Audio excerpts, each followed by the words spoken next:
देखिए, सबसे पहली खबर तो ये है बांग्लादेश पूरी तरह से अभी चरमरा चुका है।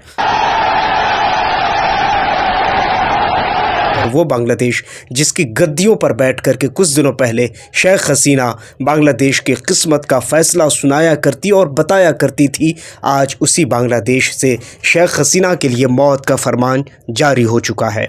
मैं बात कर रहा हूं बांग्लादेश के इस वक्त जो प्रेजेंट में हो रहा है उसकी, यानी कि बांग्लादेश के कोर्ट के अंदर में फ़िलहाल बांग्लादेश की सरकार ने मोहम्मद यूनुस की अगुवाई में बांग्लादेश की पूर्व प्रधानमंत्री शेख हसीना के लिए मौत का फरमान जारी हो चुका है और ये डेथ पेनल्टी उस पर लगा दी गई है। Chief adviser of government of Bangladesh, उसकी तरफ से जो अभी फ़िलहाल खबर आई है वो कुछ इस तरह है। वो कहते हैं, Dhaka to the courts of Bangladesh have spoken. देखिए दोस्तों, ये एक लंबी चौड़ी तहरीर है जिसको मैं खुलासा अगर मैं आपको बताऊं तो बांग्लादेश की सरकार जो वहाँ कह रही है इस वक्त, और शेख हसीना पर जिस तरह की बातें की जा रही हैं उसमें कहा जा रहा है कि जब शेख हसीना यहाँ पर थीं और उनकी अगुवाई में जो कुछ भी हुआ उसमें करीब 1400 लोग मारे जा चुके हैं।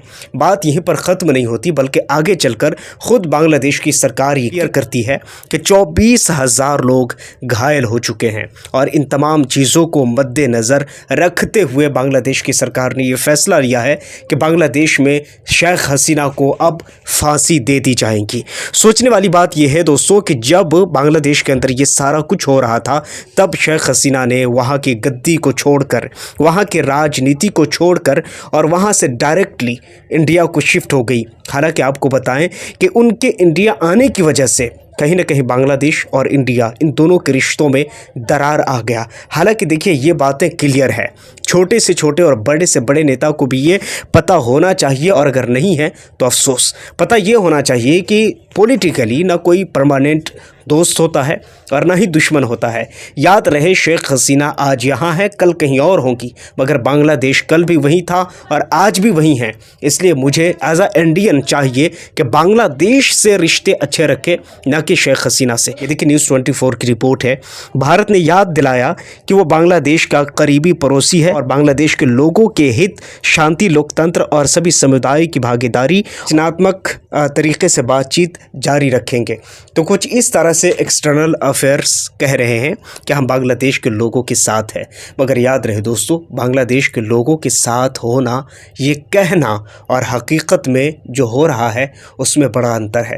मैं एक बात आपको बताना चाहता हूँ, मैंने आपको एक शब्द और एक जुमला कहा है कि वो बांग्लादेश जहाँ से बांग्लादेश की किस्मत के फैसले होते थे और शेख हसीना खुद किया करती थी, लेकिन इस वक्त वही बांग्लादेश के लोग और वही बांग्लादेशी उस शेख हसीना को नकार दिया है।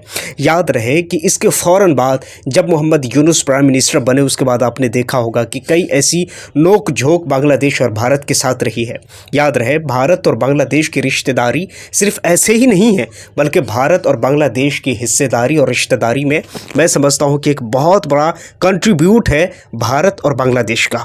अब ऐसा क्यों कह रहा हूँ, इसके पीछे बहुत सारे तर्क हैं, बहुत सारे रीज़न हैं, मगर याद रहे, शेख हसीना हमारे लिए इतना इम्पोर्टेंट नहीं है जितना बांग्लादेश के साथ रिश्ते रखना और वहाँ उसके साथ व्यवहार बनाना है। इसलिए हमारी कोशिश एज अ इंडियन यही होनी चाहिए कि हम बांग्लादेश के साथ जो भी हमारा व्यवहार है उसको अच्छा रखें। अभी तक तो इसी तरह की रिपोर्ट्स और ख़बरें आ रही हैं।